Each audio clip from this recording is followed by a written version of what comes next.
I'd like to thank the Board of Governors of the Academy for giving me this special award. I tried many times to get it, but I didn't make it. Not every Hollywood legend was born under the spotlight. Some came from broken homes, orphanages, and the rough edges of poverty, carrying the weight of loss long before fame ever touched them. Yet, from that darkness, they built dreams that lit up the world.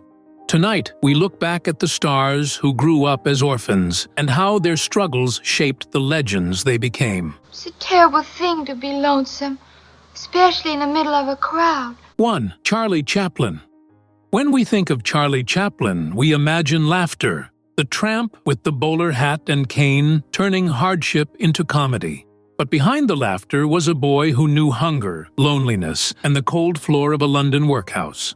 Charles Spencer Chaplin was born in 1889 to music hall performers. His mother, Hannah, a singer with a fragile voice, and his father, Charles Sr., a talented but self-destructive entertainer. When Charlie was just a toddler, his father abandoned the family, consumed by alcohol. His mother struggled to survive sewing clothes and performing in cheap theaters when her health allowed it. But her voice began to fail, and with it, their livelihood. By the time Charlie was 7, the family had fallen into deep poverty. He and his older half-brother, Sidney, were sent to the Lambeth Workhouse, a grim institution for the destitute. There, little Charlie learned the meaning of humiliation, cold porridge, endless chores, and the echo of locked doors. The workhouse wasn't just a shelter, it was a symbol of failure, and he never forgot it. When Hannah Chaplin's mental health collapsed, she was committed to an asylum. Charlie, still a child, watched as she was taken away. He later said that moment shaped him forever, the feeling of helplessness, of losing the one person who loved him. From then on, the world became his teacher, the streets his school. He slept wherever he could and earned pennies by dancing or singing for passers-by. But out of that hardship grew something extraordinary. Charlie learned to observe people, their walks, their gestures, their pride and pain. Those observations would one day become the heart of his comedy. The tramp who stumbled through life with grace and hope wasn't just a character. He was Chaplin's reflection, a survivor wrapped in humor. At 13, he joined a children's theater troupe. By 16, he was performing in music halls across England. The stage gave him food, clothes, and, for the first time, applause. It was there that he discovered something priceless, the power to make people forget their troubles, just as he once wished to forget his own. When he came to America in 1910, he carried no wealth or education, only talent, memory, and resilience. Within a few years, the orphaned boy from the London slums became the most famous face in the world. Yet even at the height of success, he never hid his past. To truly laugh, he once said, you must be able to take your pain and play with it. Charlie Chaplin's journey from the workhouse to world stardom is one of the greatest stories of endurance ever told. He turned poverty into poetry, sorrow into art, and loneliness into laughter. He didn't just survive his childhood, he transformed it into the soul of cinema itself. 2. Barbara Stanwyck. Barbara Stanwyck was known in Hollywood as tough, elegant, and endlessly professional. A woman who could steal a scene with a glance.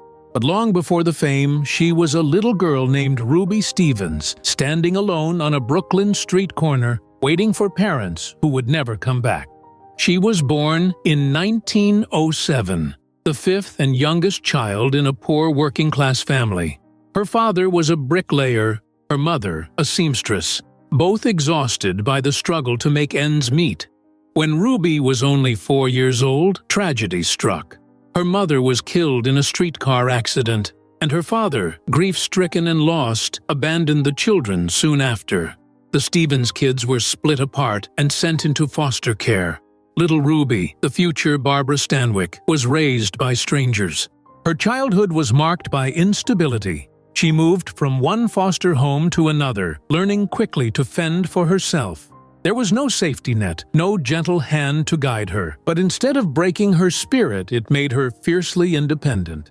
She later said, "I learned early that life is tough, but so am I."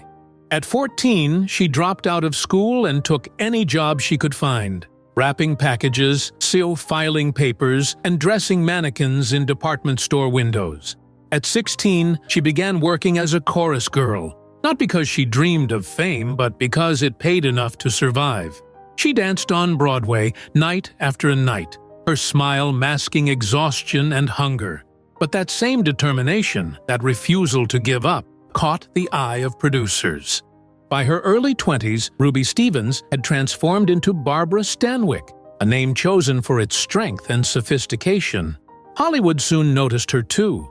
Her performances in Ladies of Leisure and Stella Dallas revealed not just beauty, but depth, the kind that comes from living through pain. When she played women fighting against impossible odds, audiences felt the truth in every line. She wasn't pretending, she had lived it. Behind the scenes, Stanwyck remained humble and disciplined. Crews loved her because she never complained, never acted superior. She showed up on time, knew her lines, and treated everyone with respect. Those who worked with her often said she carried herself like someone who had earned every inch of success, because she had. She once admitted she never quite shook the loneliness of her childhood. "I suppose I never had a home," she said. "I made one on the screen instead." And perhaps that's why her performances still feel so real, because every scene was touched by the girl who learned to survive alone. Barbara Stanwyck rose from orphanhood to become one of the most respected and highest-paid actresses of her era. She didn't inherit opportunity. She built it from nothing, with grit, talent, and sheer will. Her story is a testament to the strength that hardship can forge, and to the little girl who refused to disappear. 3. Marilyn Monroe. Before she was the world's most famous blonde, before the red lips and diamonds and flashbulbs, she was Norma Jean, a quiet, lonely girl who dreamed of being loved.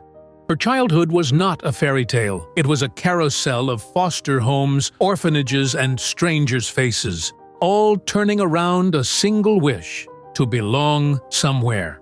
Norma Jean Baker was born in Los Angeles in 1926. Her mother, Gladys, worked as a film cutter at RKO Pictures, but she struggled with severe mental illness. Her father's identity was uncertain. He abandoned them before she was even born. When Norma Jean was 7, her mother suffered a breakdown and was committed to a psychiatric hospital. From that moment, the girl became a ward of the state, a child of no one. For most of her youth, she drifted between foster families and orphanages. Some treated her kindly, others less so. She often spoke later about the feeling of being unwanted, of never having a permanent home or anyone to tuck her in at night. "I used to dream of having a mother and father like other kids," she said, "but I guess I never had that kind of luck." When she was 11, she entered the Los Angeles orphans' home. The nuns were strict, the dormitories cold, but for the first time she had structure and safety. She stayed there for nearly 2 years, learning discipline and resilience, but the longing for love never faded. At 16, to avoid being sent back to an orphanage when her foster family moved away, Norma Jean married a young neighbor named James Doherty. It was less romance than survival, a way to have a roof over her head. When he went off to war, she took a factory job inspecting parachutes.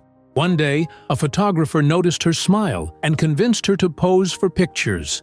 It was the beginning of a transformation no one could have imagined. From those photos came modeling jobs, then screen tests, then a name that would echo through time: Marilyn Monroe. The girl who once prayed for a family became the most desired woman in the world. But deep down, she never stopped being Norma Jean, the orphan who wanted to be loved. Her success was dazzling but fragile. She sought affection from audiences, from lovers, from the world, but never truly found peace. In private, she often spoke about her past, saying that it gave her the empathy that made her performances real. "I know what it's like to be without love," she said. "That's why I try to give it." Marilyn's story is not just one of beauty and fame. It's about survival. A child who rose from loneliness to legend, yet carried the scars of abandonment all her life. She once said, "Sometimes I feel my whole life has been one long audition for people to love me." And maybe that's why, even today, the world still does. 4. Eddie Cantor. Before television, before movie musicals, there was Eddie Cantor, the man who made America laugh when it needed it most. With his big, expressive eyes and even bigger heart, he became one of the most beloved entertainers of the early 20th century. But few knew that behind that laughter was a boy who grew up with nothing. No parents, no home, just courage and dreams. Eddie Cantor was born Edward Israel Iskowitz in 1892 on New York's Lower East Side, a neighborhood teeming with immigrants, noise, and hardship. His parents were Russian Jewish newcomers struggling to survive in a world that had little patience for the poor. When Eddie was just a baby, tragedy struck. His mother died of pneumonia, and soon after, his father disappeared. Some said he died, others that he simply walked away. Whatever the truth, little Eddie became an orphan before he could even speak. He was taken in by his grandmother, Esther Kantrowitz, a small, tough woman who sold candy and fruit on the street. She gave him love, but life was far from easy. The two lived in a cramped tenement, often choosing between food and coal. Eddie worked from a young age, shining shoes, running errands, and dreaming of better days. Yet even then, he had something rare, an instinct to make people smile. He would mimic customers, tell jokes to shopkeepers, and turn every dull errand into a performance.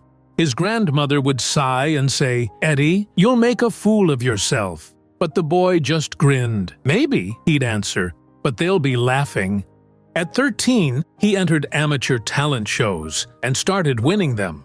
By 16, he was performing in vaudeville theaters, singing comic songs, and dancing with wild energy. The name Eddie Cantor came from a simple mistake. A theater manager mispronounced his grandmother's last name, Kantrowitz, and Eddie decided to keep it. It sounded catchy, and he needed every break he could get. His humor came from hardship. On stage, he played the fool. Off stage, he worked tirelessly to help others. During the Great Depression, he raised money for unemployed workers and later became a major fundraiser for charities and war relief efforts. He often said he gave so much because he remembered what it was like to have nothing. "I was born crying," he once joked, "and I've been trying to make people laugh ever since."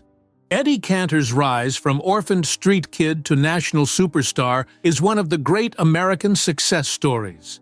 He conquered Broadway, Hollywood, and radio, becoming a household name when entertainment meant hope.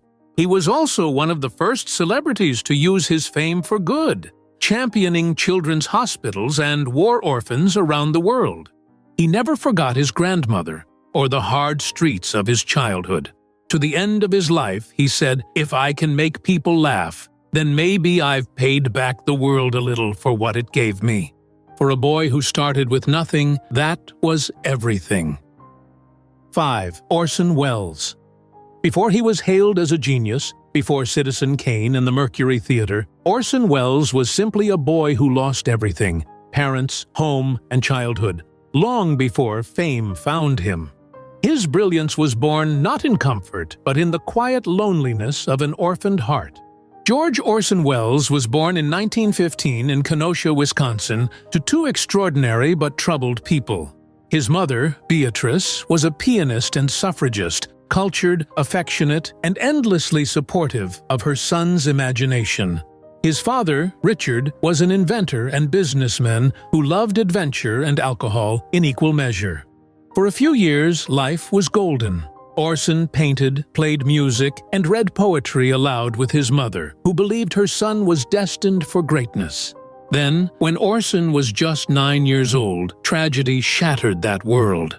His mother died suddenly after a long illness, leaving the boy adrift. His father, already unstable, fell deeper into drinking and despair. They moved from hotel to hotel, drifting through America like ghosts of the life they'd lost. By 15, Orson's father was gone too, dead of alcoholism and loneliness. In the space of 6 years, the boy had buried both parents and any sense of belonging. "I never really had a home again," he would later say.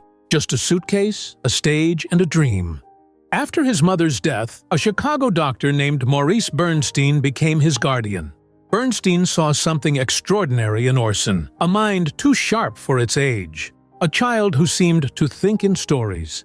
He made sure Welles received a strong education and encouraged him to pursue theater.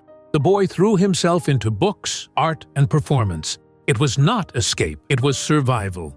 "If I wasn't creating," he once said, "I'd vanish." By his late teens, he was already a sensation on stage. At 20, he was directing his own plays. At 23, he made history with his radio broadcast of The War of the Worlds, which sent millions of Americans into panic, proof of how powerfully he could command imagination. And at 25, he created Citizen Kane, a film so groundbreaking it redefined cinema forever. Yet, beneath the genius, there was always the orphan. The boy who feared abandonment, who distrusted the world, and who worked himself to exhaustion to fill the silence left by loss. His relationships were passionate but brief, his confidence often a mask for deep sadness. "I started at the top," he later said, "and worked my way down." Even so, Orson Welles never lost the spark that made him remarkable. His art carried both the wonder of a child and the wisdom of one who had seen too much too soon. From a lonely boy in Wisconsin to one of the greatest filmmakers in history, his life proved that even from grief can come genius, and that sometimes the brightest minds are forged in the dark. Behind every shining name was once a child who had nothing, no safety, no certainty, just the hope of something better. They turned loneliness into drive, heartbreak into art, and pain into beauty the world would never forget. Because in Hollywood, the brightest lights often come from the darkest beginnings.